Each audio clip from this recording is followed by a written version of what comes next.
1993 నుంచి 97 వరకు ఎల్ఐసిలో జాయిన్ అయిన ఎంప్లాయీస్ ని ముందస్తు సమాచారం ఇవ్వకుండా విధుల నుంచి తొలగించారంటూ విశాఖ జీవీఎంసీ గాంధీ విగ్రహం ఎదుట ఎల్ఐసి ఎంప్లాయీస్ శాంతియుత నిరసన చేపట్టారు. ఎల్ఐసిలో 60 సంవత్సరాల వయసు పైబడి ఉన్న వారందరికీ భద్రత కల్పించాలని ఉద్యోగ సంఘాల నాయకులు డిమాండ్ చేశారు. చనిపోయిన ఎల్ఐసి ఎంప్లాయీస్ కుటుంబాలకు రక్షణ కల్పించాలని కోరారు. పేరు గొల్ల ఈశ్వరరావు, ఉత్తరాంధ్ర మాల మహానాడు అధ్యక్షుడిని.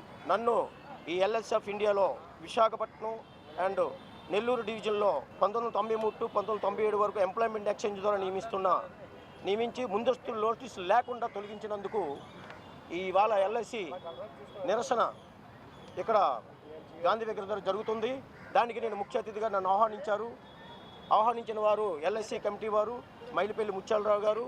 కాబట్టి దీనికి సంబంధించినటువంటి అనుములో ఉన్నటువంటి ఎంప్లాయ్మెంట్ వారు 2 విషయాలు మీకు క్షుణ్ణంగా పరిశీలించి చెప్తారు. మా ఈ సమస్యకి మాకు ఆల్రెడీ అందరం కూడా 55+ ఏజ్లో ఉన్నాం కాబట్టి మాకు 60 సంవత్సరాల లోపు ఉన్నటువంటి అందరికీ కూడా ఉద్యోగం భద్రత కల్పించాలి. 1, 2 ఓల్డ్ శాలరీ ఇప్పించాలి. తర్వాత ఓల్డ్ పెన్షన్ ఇప్పించాలి. ఓల్డ్ సర్వీసు ఇప్పించాలి. 60 సంవత్సరాలు దాటినటువంటి కుటుంబీకులు వాళ్ళ స్పౌస్కి మీరు పెన్షను అండ్ బ్యాక్ వేజెస్ ఇప్పించాలి. తర్వాత ఎవరైతే చనిపోయి ఉన్నారో వాళ్ళ కుటుంబీకులకి భార్యా పిల్లలకు పెన్షను మరియు బ్యాక్ వేజెస్ డబ్బులు ఇప్పించాలి.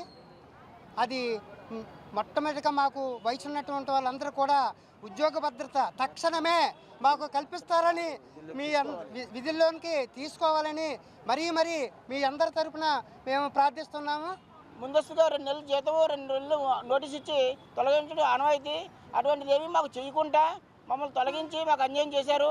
వాళ్ళు తొలగించిన వాళ్ళు ఎంప్లాయ్మెంట్ ద్వారా మళ్ళీ ఒక లెటర్ పంపించి మేము వీళ్ళందరినీ తొలగించడం జరిగింది, మీరు రెన్యూవల్ చేసుకోండి అని కూడా ఒక లెటర్ కూడా వాళ్ళకి పంపించలేదు. దానివల్ల పూర్తిగా మేము నష్టపోయాము. అలా పంపించినట్లయితే ఇంకో అవకాశం మాకు వచ్చి ఉండేది.